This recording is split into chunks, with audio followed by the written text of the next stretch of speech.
रहनुमा एमक्यूएम पाकिस्तान मुस्तफा कमाल ने इल्जाम लगाया है कि कराची में जबान की बुनियाद पर हल्का बंदियां की गईं। एहतसाब अदालत कराची के बाहर मीडिया से गुफ्तगू में कहा कि इलेक्शन लोगों के मसाइल हल करने के लिए किए जाते हैं। आज हल्का बंदियां सही कर लें, कल इलेक्शन करा लें। कराची में जुबान की बुनियाद पर एक हल्का यूनियन काउंसिल जो कि 7,000 पे है, 8,000 पे है, 15,000 पे है, 20,000 पे है मैक्सिमम। और इसी कराची में एक यूनियन काउंसिल है जो कि 80,000 लोगों पे है, वोटों पे, 90,000 वोटों पर है। और एक दो नहीं है, ऐसे 70 से ज्यादा यूसीज हैं जो कि 80, 90 हज़ार पे हैं। और उससे बहुत ज्यादा यूसीज ऐसी हैं जो कि 15,000, 20,000।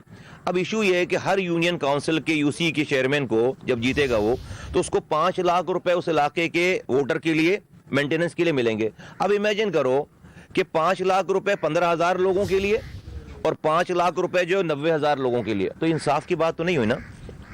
तो इलेक्शन जितनी भी गुफ्तगू सुनी है, हम जहां पहले भी थे और अब जहां हैं, यही बात हो रही ना कि भाई इसको आज ठीक कर लें, कल इलेक्शन करा लें।